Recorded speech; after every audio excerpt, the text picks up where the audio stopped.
got a big Bible study coming to the center. I got to be prepared. He said, son, you got to go out and find yourself a strawberry. And I'm like, what? And he said, you got to find yourself a strawberry. When it's ripe, you got to pluck that thing real quick. You got to eat it. And I said, I'm not really sure where this is going. What are you talking about? I know you're from 96 South Carolina. There's only 100 people that live there. But there's some kind of hidden code in this southern talk. And he said, I'm talking about a woman, man. You got to find her when she's right. You got to pluck her. And I said, then I got to eat her? And he said, well, you know what I'm saying. You got to marry that girl. You got to get yourself moving. I said, Pastor, I got plenty of time. God's dealing with me right now. I'm on a 3-year dating fast. Minimum 3 years. If it goes beyond 3 years, it goes beyond. I am not worried. If I get to be 80, 90 years old and never get married, it's okay. Because God's going to use me to do something. Because Peter says that there are greater things you can do when you're single than you can when you're married. See, when you're married, you got to answer to somebody. Don't you? Eric can't take off and just run somewhere. If he does, Megan eventually, come on, Joe, starts slapping him, gives him an alternative, and it says, you know what? Maybe D. Wayne's going to help me love me a little bit better than Eric. Because that's what's going to happen. He's like, what? Yeah! Megan's like, ain't happening. The two start wandering eyes. They start looking at other things. And you know what happens when Satan knows this is happening? Because he's the conceiver of it all. He tries to get the man to just become and once focused, you just get in, you do your thing. And we're like focused, right? We do something, we do it. And then when we're done, we take the next task on. But a girl's like, she likes everything in detail and take her time. And make sure it's done right the first time. So you ain't got to do it a second time. A guy's like, well, if it messes up, I'll do it again. But it's okay, it's free world. Right? No, I'm worse for shopping than my wife is.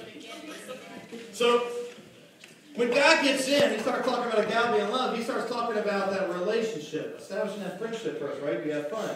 You shoot each other with paintballs and stuff, and squirt guns, and you give each other wedgies, and I don't know. Right? And then you start to like each other. And then as you start to like each other, eventually it turns into a date. And that date is usually when you're out there with a bunch of friends. Right? And then stage 3 is when a date becomes serious. You guys become a part of each other, a relationship. And then you may go to the movies by yourself or something. But you keep it pure until the point, even if you're engaged, it still don't give you the right. Because I've seen engagements where one's cheating on the other the entire time. And you know, once they get married, they don't go away. One of my best friends met each other in high school.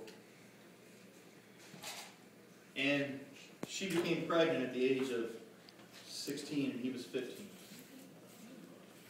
17, she goes back to school and graduates high school. He's 1 year behind her, he's 1 year younger. So he does all he possibly can to catch up on 2 classes to get out early so he can graduate at the same time she does. 2 years down the road after high school, she messes around with somebody down in Ocean City. He finds out about it. But she promises it's never going to happen again, apologizes, because it was a situation she put herself in she shouldn't have been in.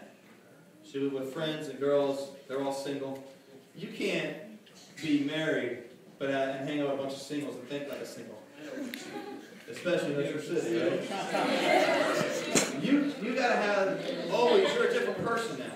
You got to always think that even when you're alone, you ain't alone. Where Eric goes, he's always got to know that she's by his side. Even though she's not there, spiritually she's always there. And she knows. She'll get a feeling, a sense. Something's wrong. Something's going on. I don't know what it is. And when he walks in the door, she's like, And she don't say anything. Right, girls? Don't say anything. She's like, And then she's checking his finger without actually being obvious. Like, okay, got his ring on. Okay. Got his ring on. He's a good boy. There's something going on. Check the phones. And eventually, he catches on that there's something wrong with her. And then he asks the question. And that's the question I want to ask, because then you don't get to sleep because she's in bed all night long talking. And if you start falling asleep, I knew it! Maybe that's just me. I don't know. But here's Jesus in Gethsemane. You know outside?